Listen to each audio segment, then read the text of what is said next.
everybody. Welcome to episode 193 of Two Legs, a Paul McCartney podcast. We're here to talk about our favorite musician in the world, Paul McCartney, and as we've been doing for many years now. And I'm Tom Hunyadi. You may know me from my other show, Talk More Talk, a solo Beatles video cast. But I am here with my friend, my partner in crime, my backwards traveler, and a man that was very happy because his football team gets to live to fight on another day, and he is Andy Nichols. Andy, my friend, what's going on? Good afternoon, partner. And to throw another quip in there, many years from now would be the way we're doing this show, the way it's going now. A little tired today. Very, very happy Giants fan after that big win, and now we're on to the Eagles. But it's just nice to have football back, and the Giants are relevant again. So we had some nice comments and stuff when people in the chat when we dropped our last episode. So yeah, it's good to be back, and good to be back and doing a new show this week, which was suggested by a longtime listener and fan of ours. Yes. And that was Mr. Kyle Hand, who I got to meet in person at the book launch for the McCartney Legacy in just last month. So I'm going to let my partner in crime explain what we're doing today, and unless he's got any kind of news or updates for us to go over. But I think it's quiet, right, brother? Really? Yeah, I mean, the camp is quiet right now, so not really much to talk about.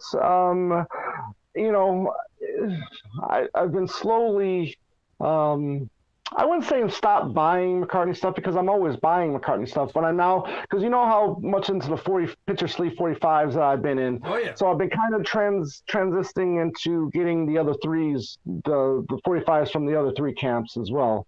And I've been picking up pace on that. So that's been going fine. So maybe in a future episode I'll show a few of those, because again, like Paul, there's a lot of interesting foreign pitcher sleeves, from all three of them. The other three.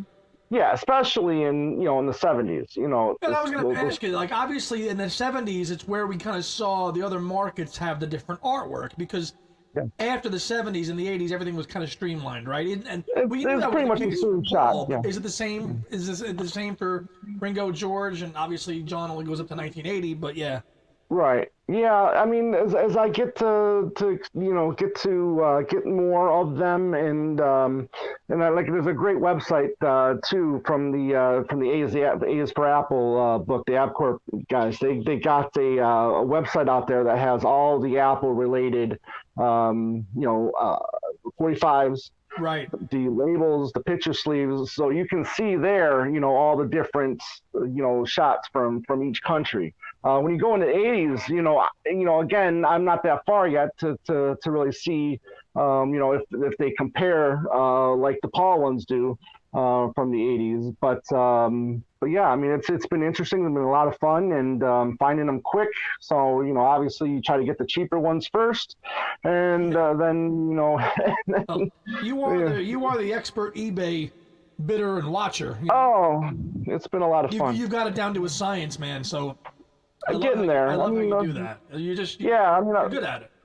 Yeah, I mean, I've had a few losses, unfortunately, especially in the auctions, but my strategy works 9 times out of 10, so it's gonna keep going that way. So, but yeah, I mean, but it's been really cool seeing Ringo's different 45s and so on and so on. So and then the light just went out on. I don't know if it was on the air or you showed it to me off the air. The single La Di Da from Vertical Man. That's pretty rare, man, to see a 45. I guess so. Yeah. LP.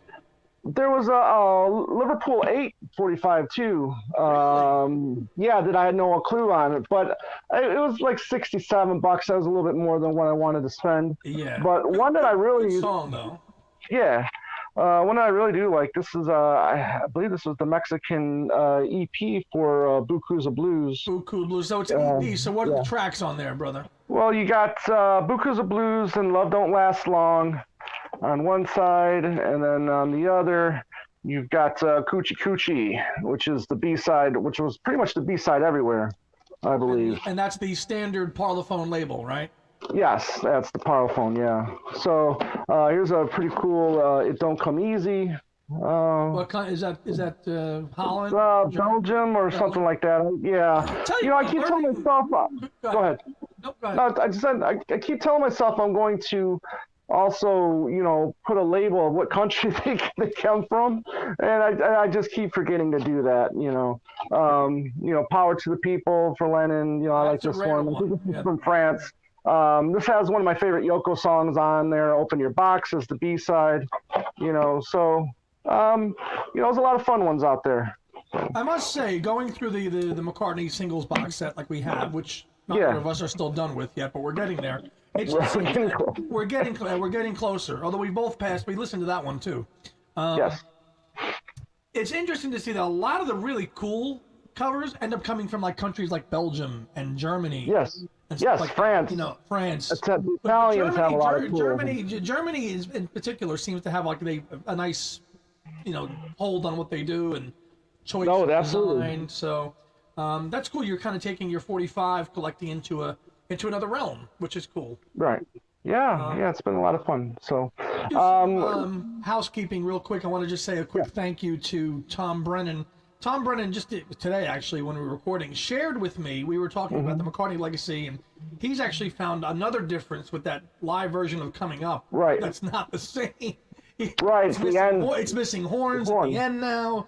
Right. So he then told me that he created a master spreadsheet of all the music and all the songs written during the period of 1969 to 73, and he shared it with me, and it's just nice to see documented like in a table format how the songs and what the dates and everything else like that, because we talk about it, you see it in the book, chronologically.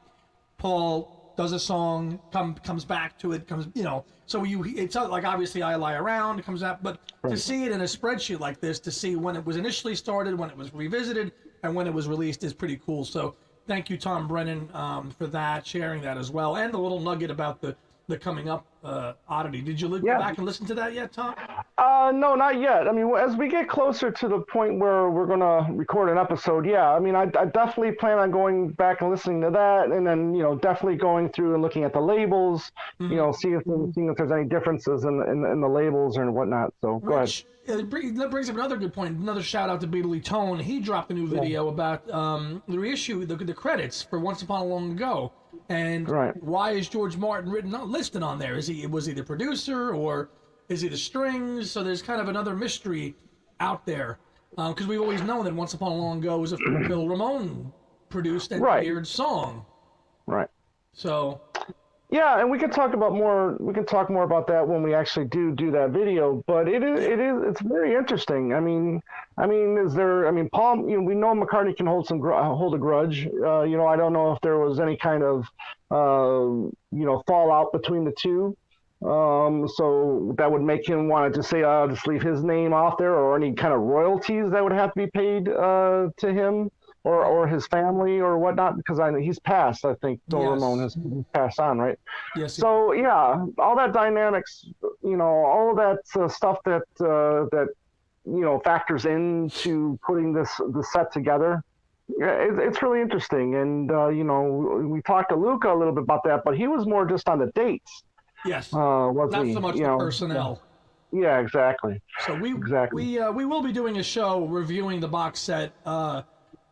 Properly. We just haven't gotten around to it yet because we're still working our way through it. To date, Thomas, what are you up to? What period are you up to? I'm in the.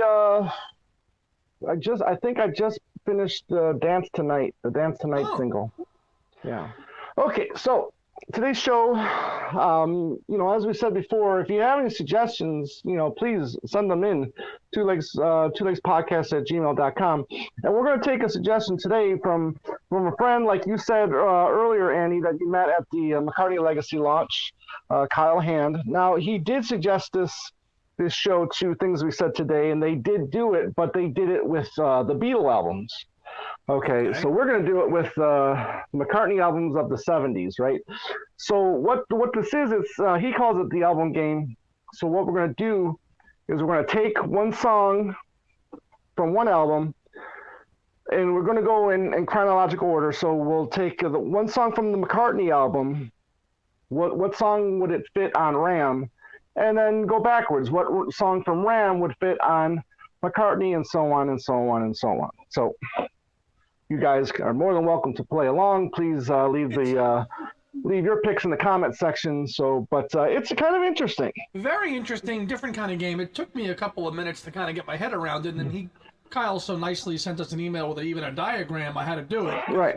I was telling Tom before we started recording today, like, as most of us Macca diehards are, like, these albums and their sequencing are like part of like our DNA. They right. Are. Right. So when you're like, wait a minute, we're gonna pick a song from Band on the Run that might work on Red Rose Speedway, like, it just took me a minute for my brain to compute that, because it's like we have them memorized down, track listing order, running times. It's like, okay, but it's different. It's a different kind of game, and I kind of didn't take me too long to figure it out. I know Tom did last night, so. Yeah, I did my last night, and the one thing here, there's only one album that has one song difference between the U.S. and the U.K. We know that's Band on the Run. If you want to use the U.S. Band on the Run or the UK album, that's up to you, but this is how we're going to do this one. It doesn't matter. I mean, I just went with the UK Band on the Run. Andy, I don't know if you did the same thing. Yes. Or not, but if you feel like you need to put Helen Wheels in there, if you think Helen Wheels would have fit on Red Rose Speedway, or if you think Helen Wheels would have fit on Venus and Mars, that's your decision, and that's great. So, but we're going to start here now. Yeah, if that's the track you picked, it may not be that track. Right. It may not be. So I'll tell you what. So I've got the diagram written down here, drawn up here, whatever you want to call it. So I'll start off first here. So again, now I'm picking one song from McCartney that I feel would go good on Ram. Okay, and I feel that the only pick for this is Maybe I'm Amazed, and I think it's that because it's so well produced, right? I mean, it's really the only for me. It feels like it's the only well produced song on the album. That's just me. I mean, other people might think differently. And we know Ram is a more polished album than the McCartney album is, right? So that's what I'm going with. Okay, so what song are you taking from McCartney and putting on Ram? I didn't think you would pick that one. I was thinking you'd pick something maybe a little more low-cat. You surprised me with that pick. But it makes sense because it's the most produced song, polished, and it kind of fits in with the Ram being more of a professional, polished album. Having said that, that's not the song that I picked for McCartney that I thought would work on Ram. I actually think out of all the songs on McCartney, the one that I think fits well on Ram is Man We Was Lonely. Okay. And my pick for that, my reason for that was because Man We Was Lonely has kind of that rustic feel that some of Ram has, in my opinion. And I don't think it would have been out of place on side 2 of Ram, next to Heart of the Country, or I think it works well with the theme of Ram and what Ram is. That's a song that I think could have crossed over quite well onto Ram. Okay, I like it. Fair pick. Okay, so now we're on to Ram. Okay, so now what we're going to do is, what track from Ram would you think would go good on McCartney? And Andy, we'll start with you this time. I just said the song a second ago, but I think it works because the themes are the same.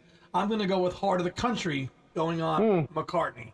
A lot of those themes are very universal in a lot of McCartney's music, but especially in those early albums, the home domestic life thing.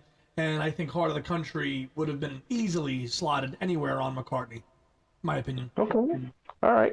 I went a little different route, and I'm glad we're coming up with different picks here. I went with Ram On because of the fact that it's just Paul and Linda on that track, and it kind of fits the mold. Where yes, your song would, I think, fits too, but I thought also let's try to find the song that is just mainly Paul, and then with the little Linda backing vocals, which there is a couple, there are a few Linda backing vocals on McCartney, as we know.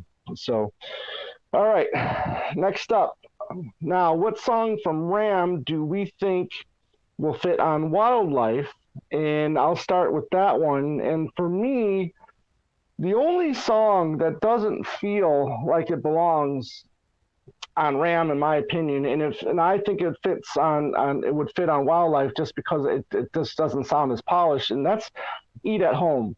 When I listen to Eat at Home, I don't hear, Ram. I mean, maybe just because it's production, the way it sounds, for my ears, it just doesn't sound like, for me, it belongs on Ram. So I'm going to take Eat at Home, and I'm going to put that on Wildlife. Now, how about you? What song from Ram do you think would fit on Wildlife? I think Smile Away could go on Wildlife. I also agree with Eat at Home, though, too, as a standalone track, a little raunchier, heavier, kind of could be more of a band song on Wildlife. Right. And the fact that they played it as a band with Wings lends some credit to your choice, because it's more of you kind of doesn't have that Ram vibe. I kind of get that feeling. For me, my song would be Smile Away. I think it has the same kind of ethos there. It's kind of a band jam song that, again, both those songs were played live by Wings. So there you go. There you go. So I think that the Smile Away would not be out of place on Wildlife. Okay, very good. Now we're moving on to Wildlife. Now, what song from Wildlife do you think would fit on Ram? This one was a little tougher. What song what song from Wildlife would go on Ram? I had to think about this one a little bit from Wildlife, because Ram is it's such a perfect album, right? How do you mess up Ram? But I think and this is going to be an unpopular choice, but I think actually Mumbo could fit. Really? On Ram. Yeah. I think the spontaneity of Mumbo and the jam that it is would not be out of place somewhere early in side one of Ram. Maybe not opening it, but I kind of think it has that Smile Away type jamming vibe. And for me, I was just thinking about, well, what else? I mean, there's some other, obviously you could go with Some People Never Know, which, I know is a favorite of yours, but you've already got Long Haired Lady, so you don't want to oversaturate the album with two long ballads, right? So I think the spunkiness of Mumbo works on Yeah. I like that pick. I had thought about, because it's Paul and Linda's Ram, right? I thought maybe, like one of the duets that's on Wildlife. But then I also thought, this track that I did pick is the more polished of all of them, and that's Tomorrow. I think it does have, especially the backing vocals, I think that would fit, nicely on Ram. And again, I just think it's kind of almost like it's the sore thumb in a way, because it's so clean and polished, and and the rest of the album is kind of not. Kind of rough, a little bit rough around the edges maybe, but that's just me. But yeah, I think Tomorrow would go good on choice. Ram. Very good choice. Imagine if Tomorrow was on Ram, it would make a great album even better. Because I think Tomorrow gets lost in the dust, and we know now it was the single that never was. Right. And when I say it stands out like a sore thumb, I don't mean that in a bad way. I'm just trying to describe it, funky way that only I can. Okay, so now Wildlife. Now we're talking about what song from Wildlife do we think would fit on Red Rose Speedway? Okay, and this one might be one of the hardest ones for me to pick. I ended up going with a Dear Friend to go on Red Rose Speedway. And maybe it's just because we know that it was supposed to be more of a Wings band album, but it ended up being more of a showcasing Paul's talents, and I think this is a showcase for Paul, and I think this would have gone good on Red Rose Speedway. Now, what do you remove? That's a completely different show, right? But we're just talking, maybe, but then we're just thinking about what song do we think could go on the next album, and for me, Dear Friend, I think could go on Red Rose Speedway. Now, what say you? A song that you just mentioned, Tomorrow. I would put Tomorrow on Red Rose Speedway. Yeah, I can definitely see that as well. Yeah, I think Tomorrow would fit nicely. Nice little 3-minute power ballad, pop ballad, in that kind of Lady Madonna style of kind of a 2.5, 3-minute song. It would not be out of place, in my opinion, on Red Rose Speedway if Tomorrow was on there. Yeah. Okay, now we're jumping to Red Rose Speedway. Now, what song from Red Rose Speedway do you think would fit on Wildlife? Go ahead, This was a tough one for me to think about because I wouldn't want to take any of some of the major songs off of Red Rose Speedway for that. So, out of the 9 tracks, not counting Loop, what I put on Wildlife, I would take Single Pigeon, and I would throw Single Pigeon. Really? I'd throw Single Pigeon on Wildlife. I would. Interesting. I kind of picked, well, I didn't kind of, I did pick, Big Barn Bed. I thought that was kind of like almost the roughest, more garage band type feel, because that's what I kind of get the feeling that I get with when I listen to Wildlife. A lot of Wildlife, I think I get like kind of like a garage band type thing. So for me, Big Barn Bed, I think Big Barn Bed kind of has that feel, and I think it kind of fits. We should also try to do that. Make a Playlist? take what we think. Yeah, make a playlist. Take one out, and then the song that we took out, and then put what we think would go in. Huh. Just see how it changes the whole feel and whatnot. I think it would change it quite a bit. Yeah, yeah. So now, sticking with Red Rose Speedway, now what song do we think from Red Rose Speedway would go or would fit into Band on the Run? Okay. Now for me, I picked, because I mean with Band on the Run you can go either way. I mean you've got the poppy ballads, the slower, some instrumental stuff and some rock stuff, and I kind of went with Get on the Right Thing. I kind of feel like that would go. I think that would have fit nicely in with Band on the Run myself. Where would you have sequenced it? I always try to think about where would you sequence the song? Yeah, maybe B side 2. I think side 1 is because that's, I mean, again, that's where Helen Wheels went, right? Is on the B side. So I think there's just probably more room than on that side for you to fit. Yeah. That song on there. So, but yeah, I think it would have flowed nicely somewhere, and I think it would, if you're gonna complain about Band on Run, I think I would complain about the side 2 over the first side. Sure. Sure. So, but okay, for you, what song from Red Rose Speedway do you think would fit on Band on the Run? Another difficult choice because all these albums are so great, but some of them were easier to swap out than others, and this one was a tough one. But I thought I'm trying to think thematically, moods. What's the mood of the music on here? I went with putting Little Lamb Dragonfly on Band on the Run. Oh, interesting. And I would have slotted it kind of where it is on Red Rose Speedway. It closes side 1. I would do the same thing. I would have it close side 1 of Band on the Run. Okay. Interesting. Yeah, and because it's a big piece. It's cinematic. It tells a story. It's long. It's a long ballad. I think it would work within the Band on the Run concept. I mean, I think if any of the songs do, I think that one might have, because it's just a little different. But that was the one I took from Red Rose. What would go on Band on the Run? Okay. Now we are switching to Band on the Run. Now, what song do you think from Band on the Run would fit on Red Rose Speedway? Tough one. I went with No Words. I took No Words, and I think No Words because obviously it's the Denny co-write. It's the first time Denny got a co-writing song, on an album, and I think No Words, especially now that we know when it was written. I think because it goes back to that period, or maybe slightly after. I think No Words, say instead of Loop, would be awesome. Right.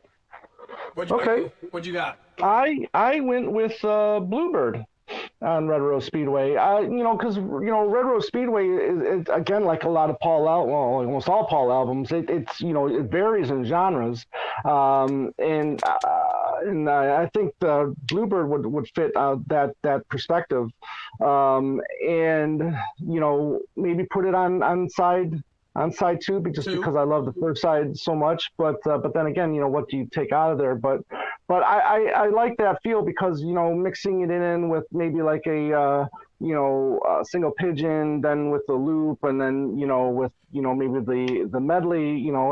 I think it might give it a different feel, but I mean no different than what it is now. I just like all the different music that you hear on Red Rose Speedway, so I thought maybe Bluebird can kind of have that same feel. Good choice. Yeah. All right.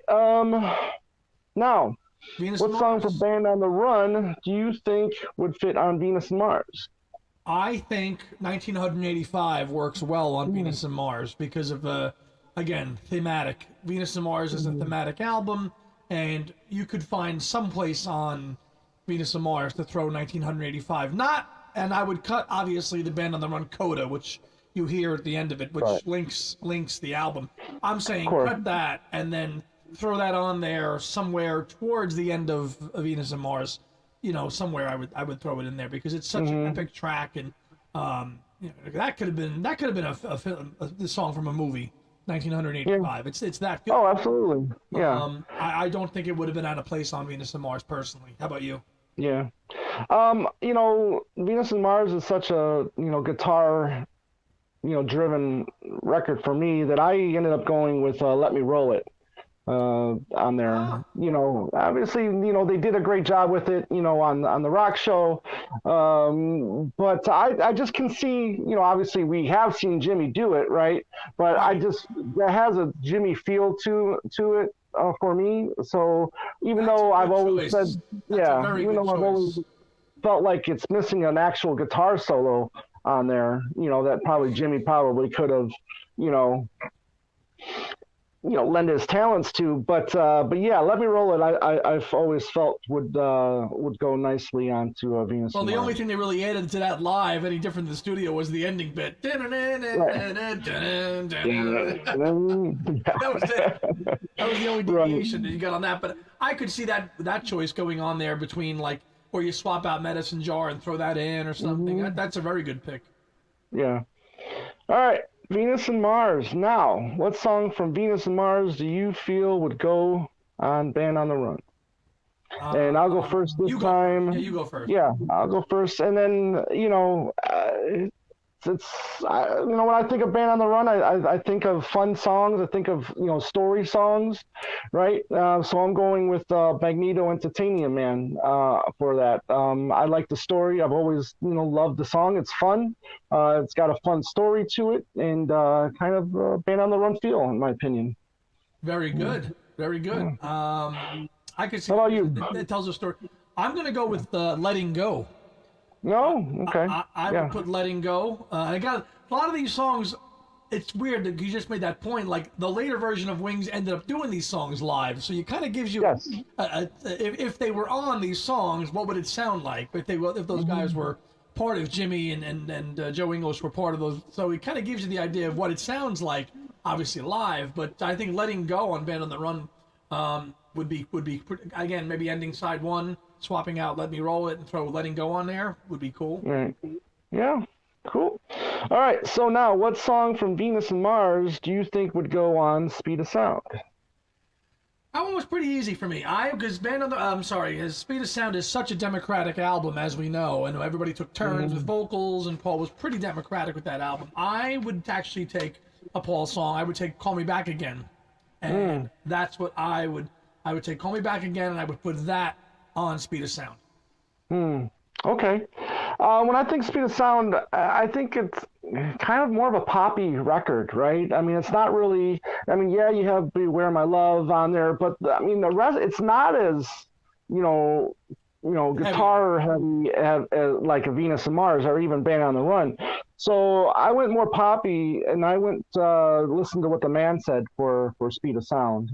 There's just so many more of a poppier approach, more of a poppy feel, approach to it. Following suit with Let 'Em In, Silly Love Songs, even She's My Baby. So I went that route. Okay, now jumping to Speed of Sound. Speed of Sound. All right, so What song from Speed of Sound do you think would fit on Venus and Mars, Andy? Funny talking about this kind of heavier, lighter album approach. I think actually one of the heavier songs on Speed of Sound, especially live, was Time to Hide. Mm-hmm. I think Time to Hide would have been fine on Venus and Mars. Really? Yeah. Oh, interesting. I didn't think you were going to pick that at all. No? No. I thought this would be the one of the few picks that we would actually agree on. See, again, with Venus and Mars being so guitar heavy, I went with Beware My Love to go on Venus and Mars. There, yeah. Either or, Time to Hide or Beware My Love. They both are heavier songs, and I think that for the poppier, lighter album that Speed of Sound is, you take Time to Hide or Beware My Love and you drop it on Venus and Mars. I don't think if anything, you elbow Spirits of Ancient Egypt and Medicine Jar, and you've got even a stronger album. Okay. Now, Speed of Sound, what song do you think would fit London Town? You or me? Okay, I'll go. Again, we know the feel of London Town. You're right, very folky, with some keyboard stuff. I'm hoping we match up on at least one song. I'm going with San Ferry Ann. And there it is. There it is. I think San Ferry Ann would fit nicely somewhere on London Town. I mean, yeah, it's got the horns in there throughout the song, but it's still, I think you still got that acoustic, feel in there, and that would be my pick. 1000% agree with that. That's the reason why I chose it. It was light enough. I hear San Ferry Ann. The first word that comes to my mind is breezy. It's a breezy song, and that fits the mood of London Town perfectly. So you throw San Ferry Ann on London Town, and your little idyllic beach, kind of canoe boating song motif is complete with that. Yeah, that would have gone good for the London Town sessions, right? Get on a boat and record that one. Yes, indeed. All right, now we are jumping to London Town. Now, what song from London Town do you think would have fit on Speed of Sound there, Andy? Well, continuing with the kind of lighter affair for the most part of what Speed of Sound is, I'm going to take the softer track from London Town, Girlfriend, and I'm going to put that on Speed of Sound. I had thought about that, but then I changed my mind and I went with Cafe on the Left Bank. I think that, again, that's kind of got a poppy, and there goes the light again. Poppy feel with a little, with some Jimmy guitar mixed in there. I also tried to consider the lineups, while doing this exercise as well. Yeah. So Cafe on the Left Bank for me, I think, could have been a good choice. Yeah, that would have been. Yeah, I could see that being. And again, that's such a quick, rockier number that could fall. Again, that's an early album. No matter where you put it on Speed of Sound, maybe it's the third track or fourth track. Because obviously it works well where it was sequenced. It's the track you replaced Cook of the House with. Yes, 1000%. Anyways, all right. Now we're jumping to London Town, right? Yep. Or are we on London Town? No. No, we're on London Town now. Yep. Right. So now, what song from London Town do you think would go on Back to the Egg? Now, this one was another one that was kind of tough in a way because, the rockers that are on London Town, I don't think have the same feel at all with Back to the Egg. So I kind of then went kind of more ballady. Because you do have some ballady stuff on Back to the Egg, and I went with I'm Carrying. I could easily see Juber, do that, the acoustic, or even Paul, doing that on the Back to the Egg album, and that was my pick. Would you put I'm Carrying kind of in that We're Open Tonight area of the album, or would it be probably on side two? Maybe. Well, no, I mean, side one, you got, so many different things going on. It's more the heavier side, isn't it, of the album? Except for maybe again, except for Again and Again and Again. Maybe you could throw that in there to kind of like break it up a little bit. Yeah, but I'm not one to say like, because Rod Stewart used to have this thing to where he would have heavy side you would see it on the label, heavy side, and then a B side it would be slow side or ballad side. You know what I'm Well, saying? So I which is I never what Paul wanted to do with Wildlife. If you ever read the book, one side was the right. rockier side for parties, and then the other side was for hanging out with your girlfriend. Side two, same kind of thing. Some kind of thing, but Rod kind of took that a little too a bit too extreme. I kind of like the breakup, of a couple heavy songs, and then we go into we'll break it up with with a slower track or a poppy track, So yeah, for me, I'm carrying. I think would go on Back to the Egg. And what say you? I'm gonna take. The Back to the Egg is the heavier album for me. This was a little easier because there's so few rockers on London Town. I took I've Had Enough, and I would throw I've Had Enough on Back to the Egg. I don't know what I would replace with it, but I think again thematically it works. And in London Town, because it's such a softer album, you take that one and throw it on Back to the Egg. And again, the Back to the Egg lineup played I've Had Enough. In '79 on that true, tour. right. So, and who was in the video? That last lineup. That's right, that last lineup. So that kind of there's a method to some of our choices here, folks. Yeah, no, I totally get it. Totally get it. But feel of the album. I mean, obviously, you can go that route because of the fact, you look at the video, you've got, Juber, and you've got Holly in there who didn't play on the song, but they're in the video. So, and then they're on Back to the Egg. So I get that, that mindset for that. But again, I've never felt,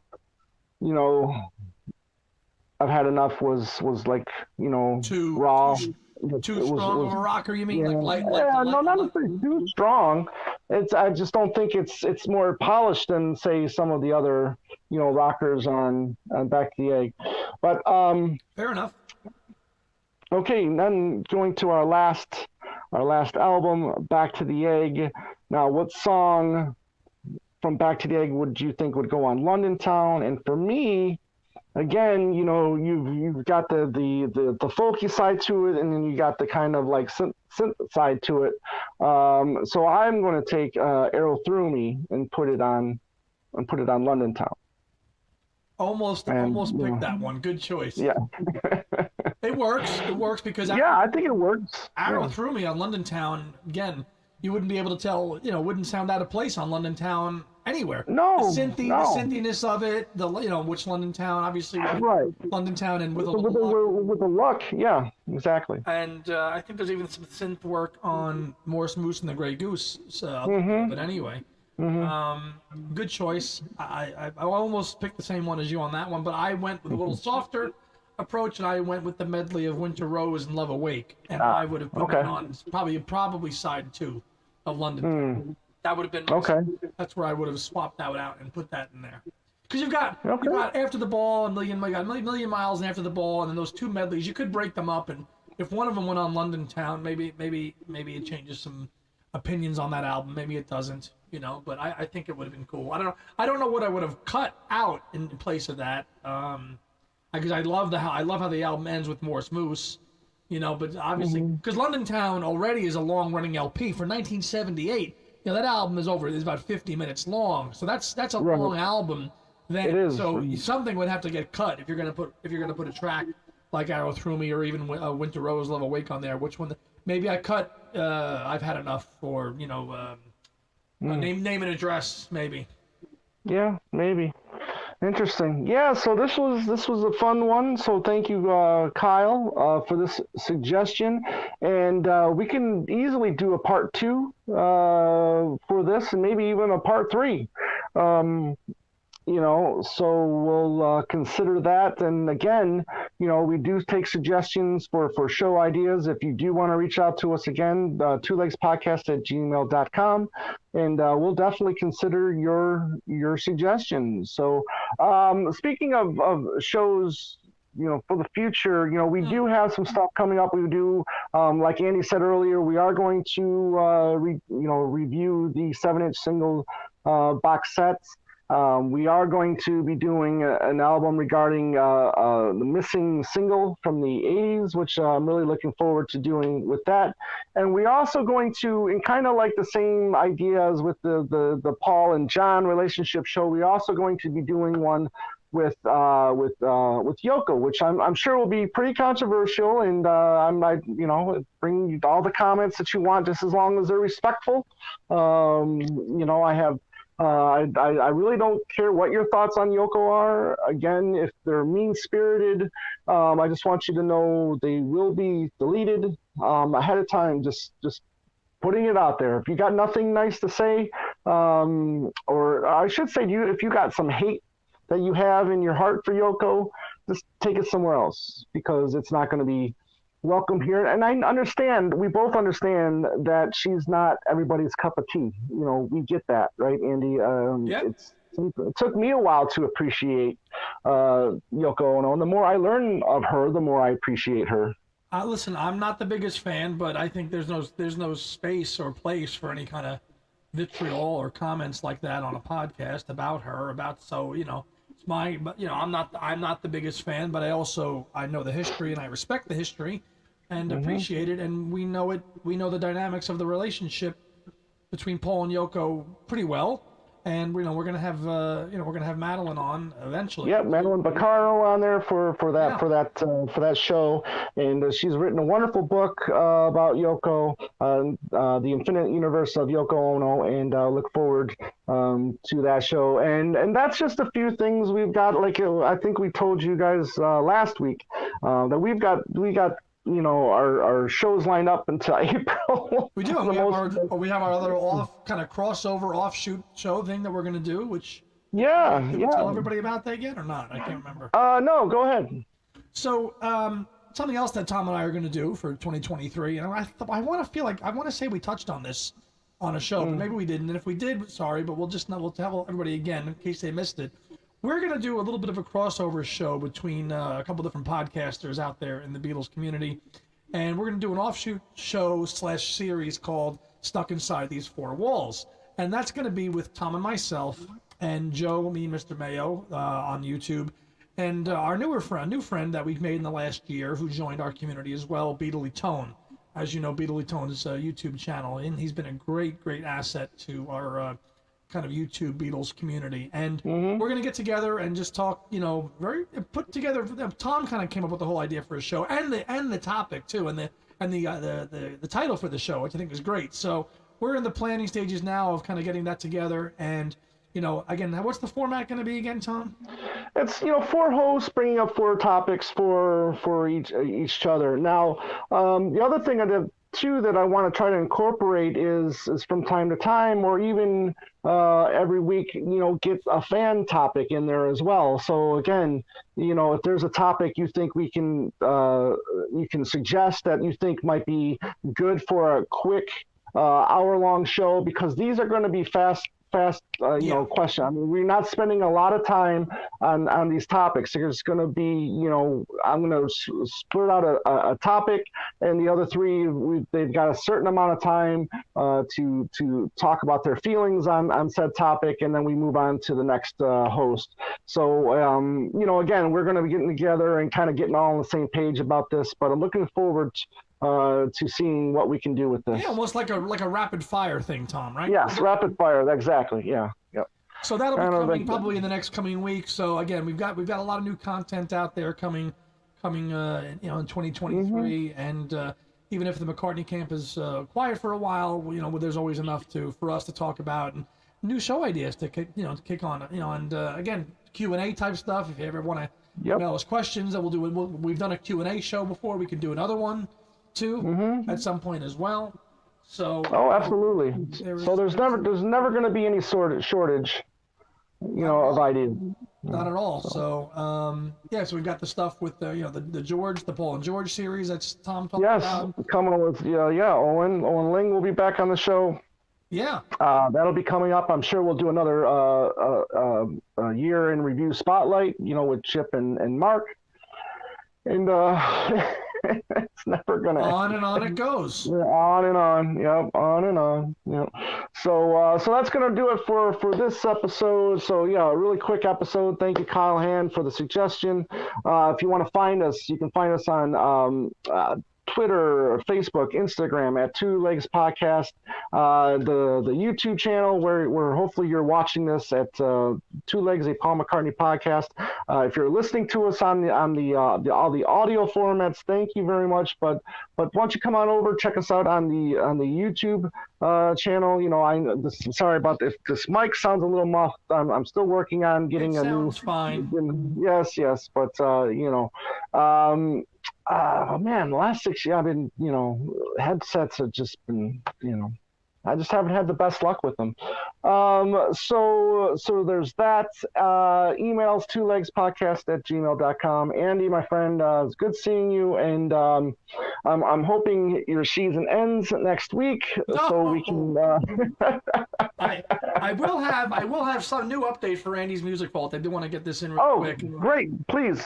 Probably by the time, well, not when this goes up, but probably by the end of the month, I will be doing an unboxing on my own channel because I've got the next installment of the Dylan bootleg series, which is called Fragments, which is the Time Out of Mind. Okay. Next, it's from 1997. It's that, and I got the 10 LP directly from Dylan's website. Big money. Not really. Not really. Big spender. Not compared to 80 singles. Let me just give you some math, okay? Okay, please. Dylan's website, I think it was $260 for this 10 LP set. Now, right. When you think about. Go ahead. It didn't come in a wooden crate, though, did it? No, it did not. No, okay. Not compared to that, but compare that to what Revolver on vinyl cost. The Revolver vinyl box that just came out in October of 2022, that was over $200. That was for 4 LPs and a 40. You got the record, 4 LPs, the mono, the remix, and the 2 bonus tracks, and a 45 and a book. And that was $200 and some change. Right. Now you're getting 10 LPs in a Dylan box for $260. That's pretty good value. It is, and it's really interesting, why some camps, will charge the moon, i.e. George Harrison camp, and then some camps can be more affordable, like you said, like with this Dylan, set, 10 LPs, right, for what, $260 or something like that? Yeah. $260, and it was initially only available on his website. I think there was 3,000 made, and then it was available on Amazon, but it's sold out, and that is coming at the end of the month. So I will be doing an unboxing of that on Andy's Music Vault, the other leg, which will be some new fresh content on that channel for the first time in a while. So that's out on the 27th. So stay tuned for that. Excellent. We'll look forward to that. And I know a lot of people will say corporate greed to that answer that I just proposed, but whatever, capitalism at its finest once again. So everybody out there, thank you again so much for being here and watching or listening, however you do it. It's fine with us. We love it. And hopefully Tom does not get his wish, because my team is playing tonight, because when this drops on the 24th. No. Oh, so they're playing on Saturday. They're playing the Saturday. That game is going to be on tonight, because we'll say it tonight when it drops. That game will be on tonight at 8:15. So, go G. But they've already lost. They lost both games to Philly earlier this season, They've lost 9 in a row to that frickin' team. So yeah. Let's go. 10, right? Here you go. Here's the 10. Yeah, here you go. That brings it all back to 10. I got you 10, right? Yeah, it's for the Wings fans.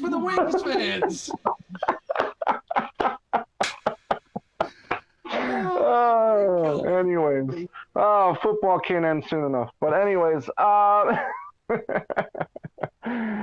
okay, everybody out there, as always, have a great day and a beautiful night. We love you. Take care.